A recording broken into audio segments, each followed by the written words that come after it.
In the waning years of the Qing dynasty, China stood at a crossroads, shaped by centuries of tradition and a gathering storm of crisis.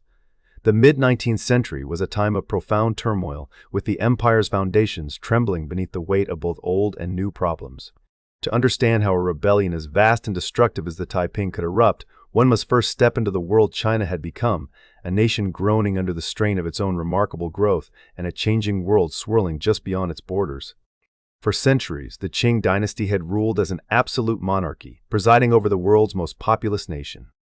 By the mid-1800s, that population had soared to approximately 450 million, more than double what it had been only a century earlier. This growth was, in some respects, a testament to the empire's earlier prosperity.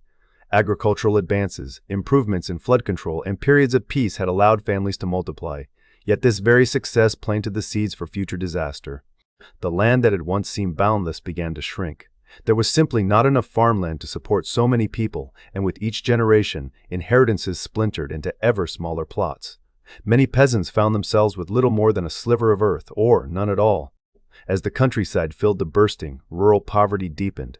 The surplus of labor meant that jobs and opportunities were scarce, and a growing number of families sank into destitution. Famine became a regular visitor, stalking villages when harvests failed or when natural disasters struck. Heavy taxation only worsened the hardship, as the imperial bureaucracy, bloated and corrupt, demanded more even as it delivered less. The government's coffers, strained by the cost of administration and defense, relied ever more heavily on extracting what little the peasants had left. Inflation, meanwhile, eroded the value of earnings, leaving the common people feeling trapped in a tightening vice of want and official neglect. Public works, once a point of pride for the empire, such as the construction and maintenance of canals, dikes, and irrigation systems, fell into disrepair. Without these vital arteries, floods and droughts took a heavier toll. The military, too, suffered from neglect, growing weak and undisciplined at a time when new dangers were approaching from beyond China's borders. Bureaucratic decline and inefficiency allowed local strongmen and secret societies, long present in Chinese society, to rise in power, further eroding the authority of the central government and contributing to lawlessness. This social and economic malaise was not confined to the countryside. In the cities, too, pressures were mounting. Internal migration swelled the urban population, unemployment rose, and the gap between rich and poor widened, fueling simmering resentment. Discrimination against groups such as the Hakka, who were often marginalized and denied access to the best land, added another layer of grievance.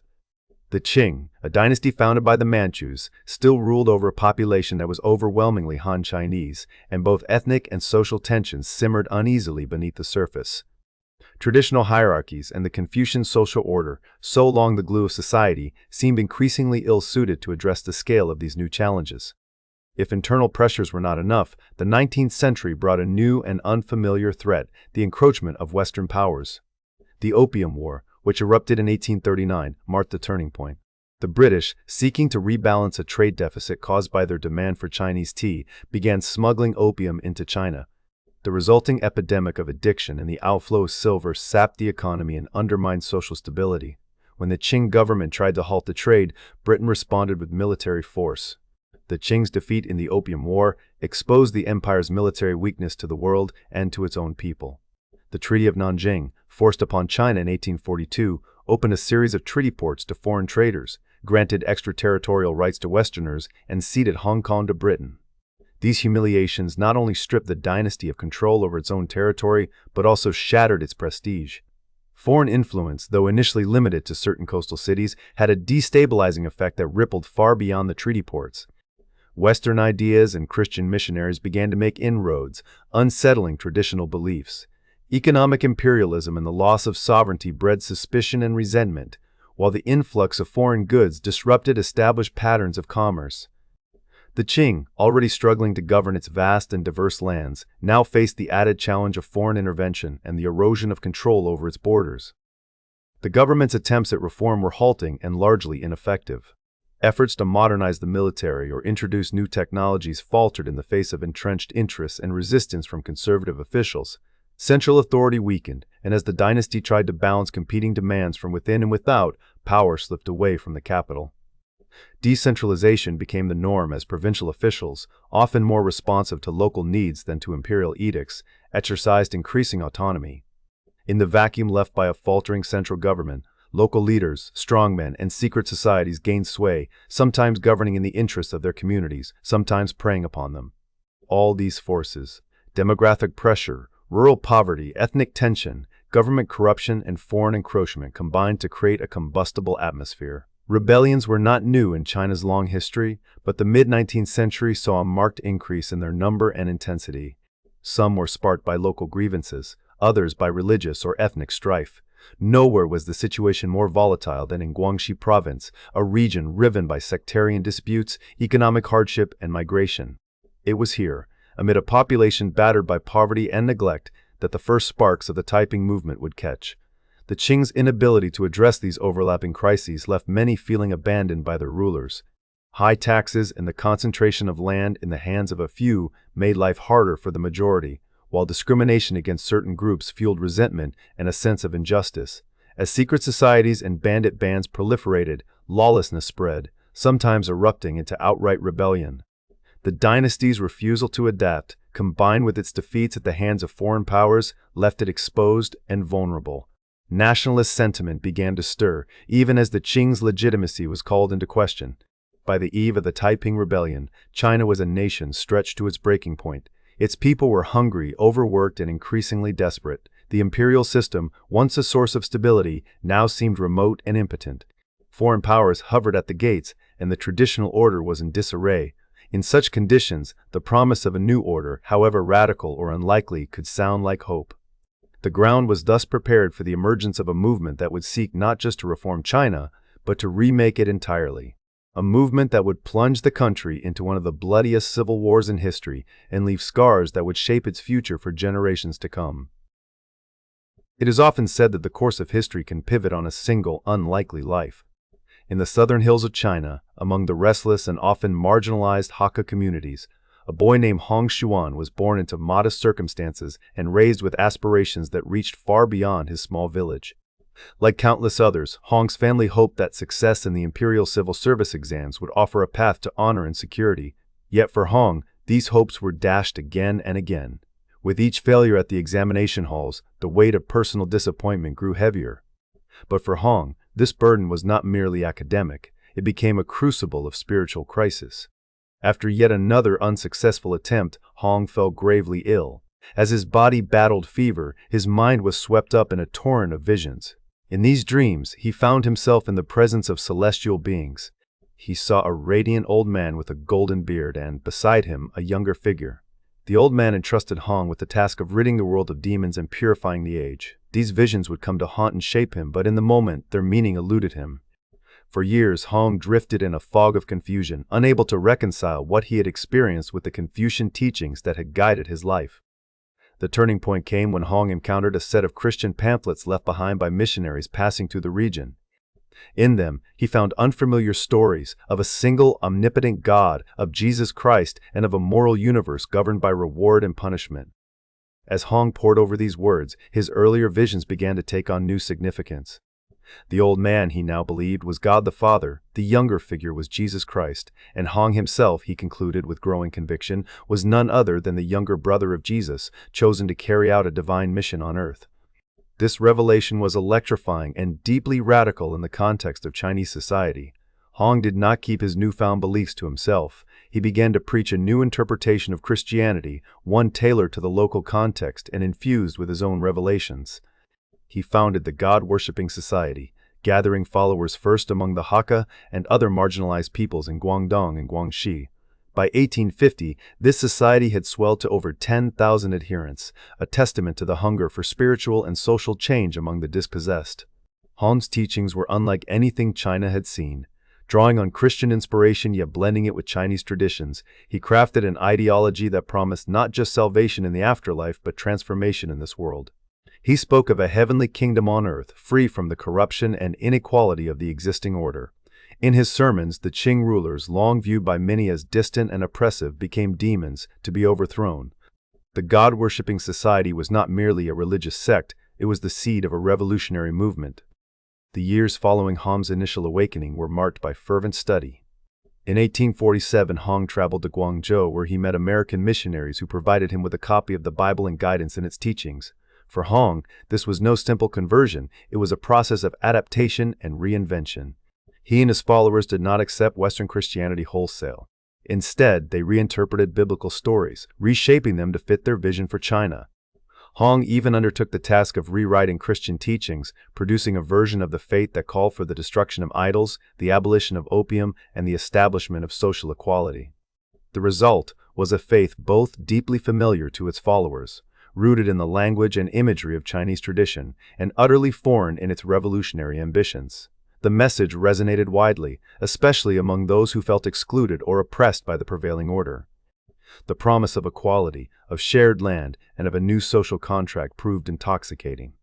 Hong and his inner circle advocated the end of the traditional examination system, the redistribution of land, and the elevation of women's status.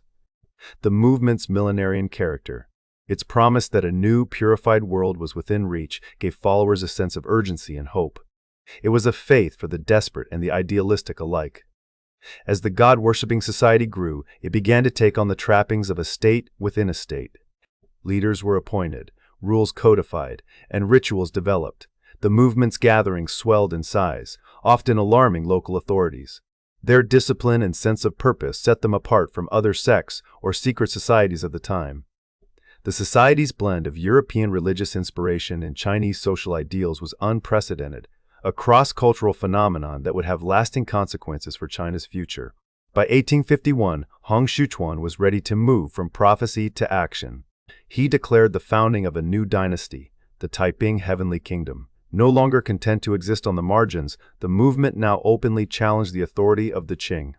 Hong positioned himself as both a religious prophet and a monarch, drawing legitimacy from his supposed kinship with Jesus Christ and his divine revelations. The new kingdom was to be governed by a theocratic monarchy, its laws and daily life shaped by Hong's vision of a heavenly order. The early years of the Taiping movement were a time of astonishing growth and transformation. The movement attracted not only the poor and landless but also scholars, former officials, and even some soldiers disillusioned with the Qing. Its blend of spiritual promise and practical reform proved magnetic. The Taiping ideology, as it developed, was a tapestry woven from the threads of Christian doctrine and Chinese tradition. It called for an end to the old hierarchies, for the abolition of practices like foot-binding and the use of opium, and for the creation of a society where all believers were brothers and sisters under God. What set the Taiping apart from earlier millenarian movements was this fusion of the sacred and the political.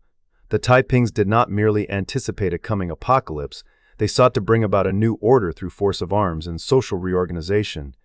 The movement's leaders, inspired by Hong's visions, saw themselves as agents of divine justice, fighting not just for spiritual truth, but for a new Chinese state built on righteousness and equality. Their ambitions were immense, to sweep away the old world and replace it with the heavenly kingdom on earth. As the movement gathered momentum, it became clear that its challenge was not merely religious, but revolutionary. The Taipings amassed a disciplined army, capturing territory and establishing their own administration.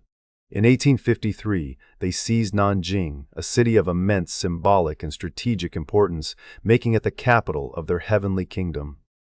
From this base, they sought to spread their vision across the land, offering hope to the downtrodden and a stark challenge to the Qing. The rise of the Taiping Heavenly Kingdom marked a new chapter in China's long history of rebellion. Here was a movement born from the visions of a failed scholar, shaped by the currents of foreign religion, and driven by a radical dream of justice and equality. Its legacy would echo through the decades, inspiring later generations of reformers and revolutionaries, even as it unleashed some of the most violent and transformative years China had ever seen. With Nanjing firmly in their grasp, the Taiping Heavenly Kingdom stood at the center of a China consumed by violence and upheaval. Their early triumphs had stunned the world. Never before had a rebel force swept through so much territory or threatened the very existence of the Qing so profoundly. Yet as the rebellion's banners flew over the wide lower Yangtze region, the war entered a phase of grinding attrition, marked by epic battles, shifting fortunes, and unimaginable human suffering. In the years after capturing Nanjing, the Taiping armies pressed outward, eager to fulfill their messianic mission. Their vision was not only spiritual but also deeply political and social, as they sought to remake Chinese society in the image of their heavenly kingdom. To this end, the Taiping leadership dispatched armies in multiple directions, launching campaigns that stretched from the banks of the Yangtze to the gates of Shanghai and beyond. The scale and ferocity of these military operations set the Taiping Rebellion apart from earlier uprisings, making it clear that this was a conflict without precedent. Central to the Taiping strategy was control of the economic heart of southern China. The lower Yangtze region was among the most populous and prosperous in the empire, dotted with thriving towns and productive farmland. By seizing and holding these rich lands, the Taiping struck at the lifeblood of Qing power. Yet this also made them the target of fierce counterattacks. From their capital at Nanjing, the rebels fended off repeated Qing sieges while sending their own armies to capture new cities and extend their rule.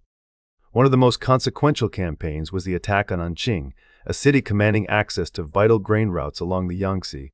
The struggle for Anqing was long and brutal, with both sides pouring men and resources into the fight. For months, the city endured bombardment, assault, and starvation as the Qing laid siege in an effort to choke off the Taiping. This battle was emblematic of the larger war, costly, desperate, and marked by the suffering of soldiers and civilians alike. Ultimately, the fall of Anqing to Qing forces in 1861 signaled a turning point, weakening the Taiping's grip on their heartland and foreshadowing the slow constriction that would follow. Other clashes, such as the battles for Suzhou and the repeated fighting around Nanjing itself, further illustrated the relentless nature of the conflict. The Qing, learning from early defeats, began to reform their military, raising new regional armies under powerful local commanders. These reorganized forces, better equipped and motivated, gradually wore down the Taiping, retaking territory inch by inch. The war became a test of endurance, with cities and villages changing hands, fields left fallow, and the countryside scarred by marching armies. Within the Taiping leadership, strains began to show. The movement that had started as a tight-knit band of visionaries and believers now governed a vast, restive territory. Hong Xiuquan remained the spiritual figurehead, but the practical burdens of rule fell increasingly on his lieutenants. Disagreements over policy, strategy, and the distribution of power sowed discord at the highest levels. The once cohesive leadership fractured under the pressures of war and administration. Ambitious generals and ministers vied for influence, sometimes with deadly results. Purges and internal strife weakened the movement from within, draining the energy that had fueled its early ascent. Meanwhile, the Qing dynasty, though battered, proved harder to topple than many had expected. The imperial court, alarmed by the scale of the rebellion, granted extraordinary powers to local officials and military leaders. This decentralization was both a necessity and a gamble, as provincial commanders like Zheng Guofan and Li Hongzhong built their own armies and experimented with new forms of governance in the name of saving the dynasty. In the process, the old centralized order was irrevocably changed, setting the stage for the rise of powerful regional warlords in later decades. The war's violence was staggering. Battles raged across southern, eastern, and central China, destroying countless villages, towns, and cultural landmarks. Armies on both sides resorted to scorched earth tactics, torching fields and granaries to deny resources to the enemy. Civilian populations bore the brunt of the devastation. Starvation, disease, and mass displacement became grim facts of daily life. It is estimated that approximately 20 million people lost their lives during the Taiping Rebellion, though some scholars suggest the true toll may have been even higher. The death and destruction left a wound on Chinese society that would not soon heal. As the conflict dragged on, the Taiping's radical program of social transformation came under increasing strain. Their efforts to implement land reform, promote equality, and abolish old customs clashed with the realities of governing a vast and diverse population. In some areas, resistance to Taiping rule was as fierce as opposition to the Qing. The disruption of traditional property rights, the imposition of new tax and fiscal structures, and the forced integration of conquered lands left lasting marks on local communities. Many villages were emptied, their people killed or scattered, their social fabric torn beyond repair. The economic impact was equally severe. The once flourishing lower Yangtze region, for a time under Taiping control, saw its prosperity gutted by years of warfare. Crops went unharvested, irrigation systems collapsed, and trade ground to a halt. The army's passage through the land was like a storm. Behind them, only ruins and memories of what once was. The Qing government, desperate to finance its war effort, levied new taxes and requisitioned supplies, further straining the exhausted countryside. Foreign powers, watching from the treaty ports, could not ignore the chaos. Although the Qing's legitimacy had been battered by earlier humiliations, foreign merchants and diplomats ultimately saw their interests better served by a weakened but stable imperial regime than by the radical upheavals promised by the Taiping. This calculation led to limited but crucial intervention on behalf of the Qing, most notably in the defense of Shanghai, where foreign-led forces played a role in turning back Taiping assaults. The rebellion thus became entangled with the wider currents of imperialism and global politics, its fate shaped not only by events on Chinese soil but also by decisions made far beyond its borders. As the decade-long struggle for Nanjing wore on, hope faded for the Heavenly Kingdom. The surrounding provinces fell one by one to Qing advances. Cut off from supplies and reinforcements, the city's defenders faced starvation and despair. In 1864, after a final ferocious assault, Qing troops stormed Nanjing. The capture of the city marked the effective end of the Taiping Rebellion. What followed was a period of brutal reprisals, as the victors sought to erase any trace of the movement that had come so close to toppling the dynasty. The human and societal costs of the conflict were incalculable. Approximately 20 million deaths, entire regions laid waste, and a society traumatized by years of civil war. These were the legacies of the Taiping Rebellion. The war exposed the Qing's vulnerabilities, shattered illusions of imperial invincibility, and left scars that would shape China's history for generations. The devastation forced the Qing to pursue reforms, leading to the self-strengthening movement and new experiments in governance. Yet for millions, the war's end brought little comfort. The fields were empty, the villages silent, and the memory of brother fighting brother lingered in the collective consciousness. The Taiping Rebellion was not just a contest for power, it was a cataclysm that transformed China, leaving behind both ruins and the seeds of a new age. The war also left the Qing government in heavy debt to foreign powers. The intervention of Western nations, while supportive of the dynasty, came at a steep price. The Qing's dependence on foreign loans and military assistance further eroded their sovereignty and left the country entangled in a web of external obligations. The dynasty had survived, but it was now more vulnerable than ever, its legitimacy in question, its authority undermined, and its coffers depleted.